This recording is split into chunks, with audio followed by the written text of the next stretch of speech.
सोचो आप आइसक्रीम लेने जाते हो, पिछले साल को आइसक्रीम 50 रुपए की थी, इस साल आप लेने गए तो 80 रुपए की हो गई।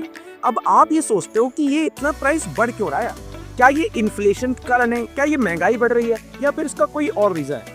सो गाइस, अगर आप भी कभी ऐसे प्राइस चेंजेस को लेकर कभी भी कंफ्यूज हुए हो तो आज का टॉपिक आपके लिए है।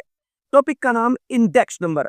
इंडेक्स नंबर एक ऐसा मैजिकल टूल है जो हमको ये बताता है कि प्राइस, प्रोडक्शन और इकोनॉमी किस हाल में, उसका हेल्थ इंडिकेटर बताता है।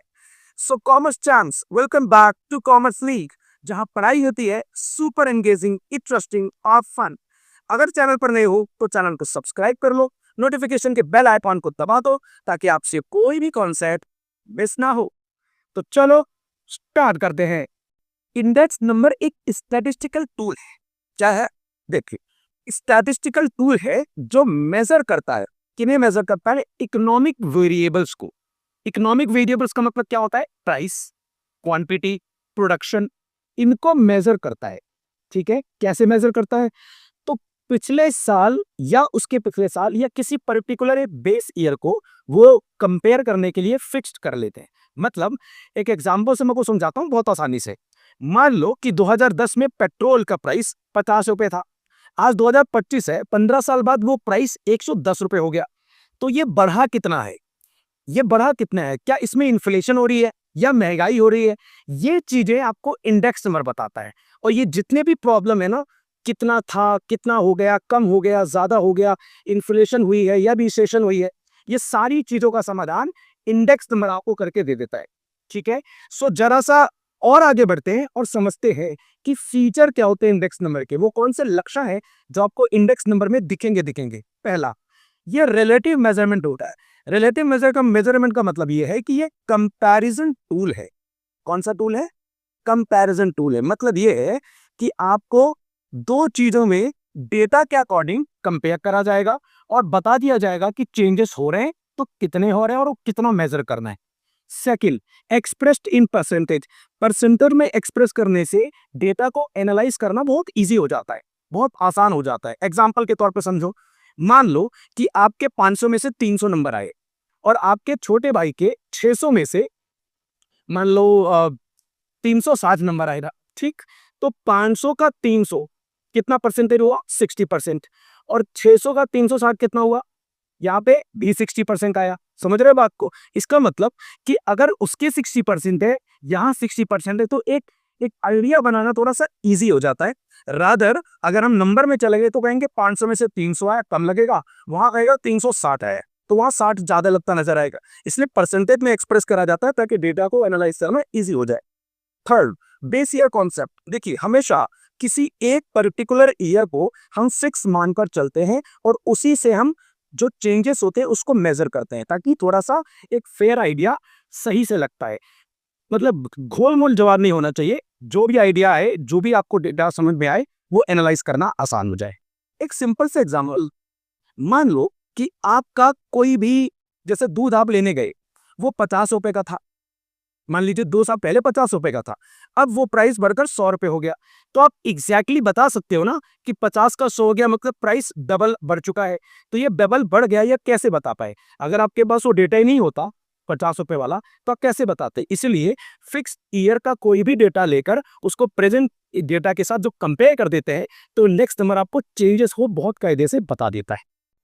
इंडेक्स नंबर 3 टाइप के होते हैं। जब भी आपको डेटा का प्रिडिक्शन करना होता है, डेटा कितना बड़ा घटा है, उसको करने के लिए हमारे पास 3 तरीके। बेसिकली इंडेक्स नंबर 3 प्रकार के होते हैं।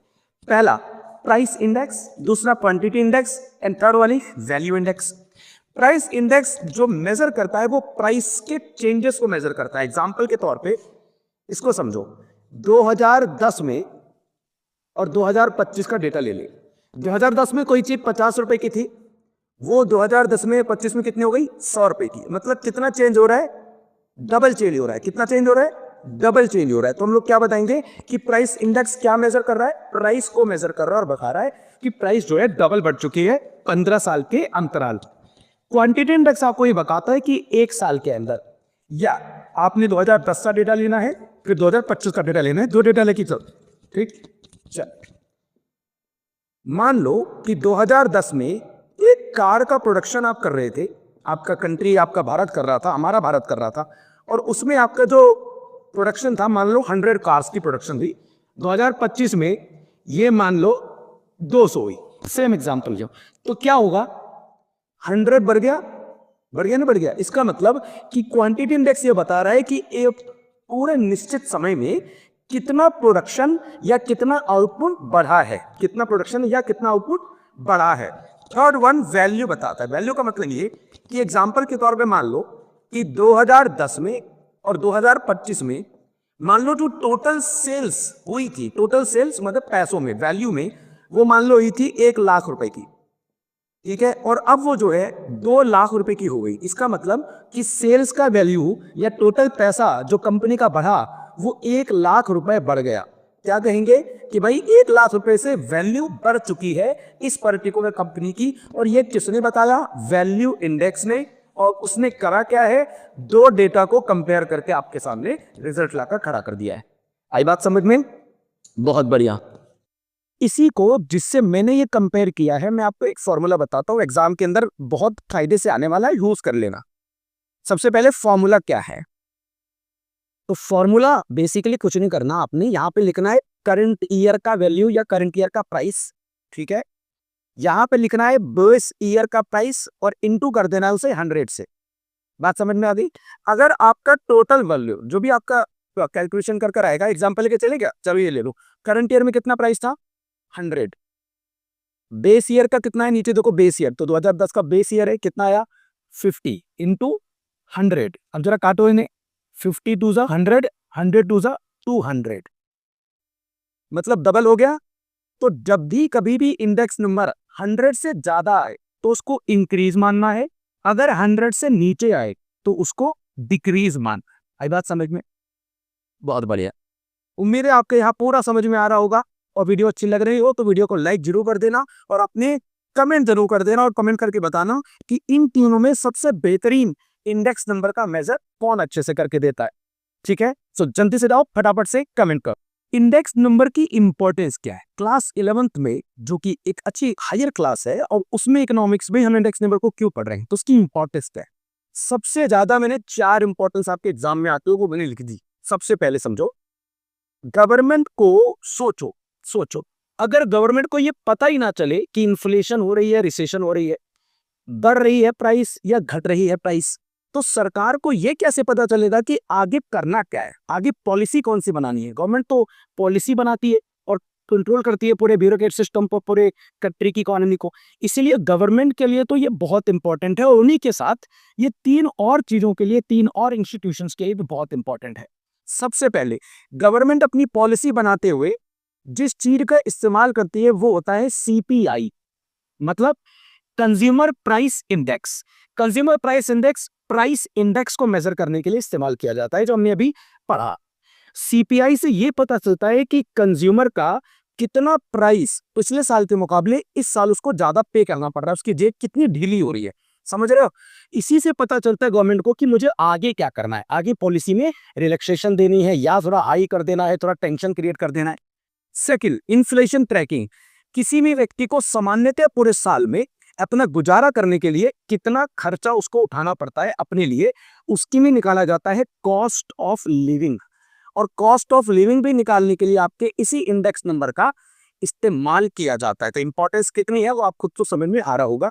बिजनेस प्राइसिंग डिसीजन, जब भी बिजनेस अपनी कमोडिटी को मार्केट में सेल करने जाता है तो उसका प्राइस क्या रखना है वो भी इंडेक्स नंबर ही बता के चलता है। लास्ट, इकोनॉमिक प्लानिंग, किसी भी कंट्री की जीडीपी कितनी है, उसकी ग्रोथ का एस्टिमेशन क्या होगा, एस्टिमेशन कितना है, कितना होगा, कितना इकोनॉमी और ग्रोथ करेगी या और नीचे जाएगी, भी करने के लिए, इसे भी प्रिडिक्ट करने के लिए इंडेक्स नंबर का इस्तेमाल किया जाता है। तो आप देख पा रहे हो कि कितनी ज्यादा इंपॉर्टेंस है, ठीक है। मैं आपको एक बेहतरीन बात बताता हूं, समझो। अगर मान लो ये जो सीपीआई है, ये समझो, ये जो सीपीआई है, अगर ये 6% से बढ़ जाता है, मान लो कि पर्टिकुलर ईयर में 2025 में ये 7% हो जाता है, तो जानते हो क्या होगा? तुरंत जो आरबीआई है, रिजर्व बैंक ऑफ इंडिया, वो लोन के रेट्स को बढ़ाएगी। तो जब लोन के रेट्स बढ़ेंगे तो लोन महंगे हो जाएंगे, लोन महंगे हो जाएंगे तो लोग जाकर बैंकों से कम खरीदेंगे, तो लोगों के पास पैसा कम आएगा। जब लोगों के पास पैसा कम आएगा तो मार्केट में जाके कम खर्च करेंगे, तो ऑटोमेटिकली जो प्राइस बढ़ने की वजह से इन्फ्लेशन बढ़ गई है, वो प्राइस बढ़ा क्यों था? क्योंकि लोग बहुत ज़्यादा डिमांड कर रहे थे, क्योंकि लोगों की जेब में परचेजिंग पावर अच्छा था। अब जब लोन के रेट बढ़ेंगे तो ऑब्वियसली जो एबिलिटी है, जो कैपेसिटी है, वो कम हो जाएगी और इससे मार्केट में पैसा कम पहुंचेगा, तो डिमांड कम होगी और अल्टीमेटली इन्फ्लेशन नीचे आ जाएगी। उम्मीद करता हूं आपको समझ में आया होगा। एक आपके लिए मैं क्वेश्चन बोल रहा हूं, कोई जवाब बहुत जल्दी से देना कमेंट सेक्शन में जाके। आप बताइए कि पूरे साल में अभी इंडिया में सबसे ज्यादा महंगा प्रोडक्ट कौन सा है? कमेंट करके अभी अभी के अभी बताओ, सबसे महंगा प्रोडक्ट कौन सा है जो इंडिया में मिलता है, इंडिया का बना हुआ है। ठीक, एक बात और, इन्फ्लेशन रेट को मेजर करने के लिए इंडिया का जो ऑफिशियल है, जो ऑफिशियल रेट है, उसे हम सीपीआई कहते हैं। ध्यान लगी, सीपीआई मतलब कंज्यूमर प्राइस इंडेक्स की हेल्प से ही ऑफिशियली कैलकुलेट करा जाता है कि इन्फ्लेशन है या नहीं। बात समझ में आ गई?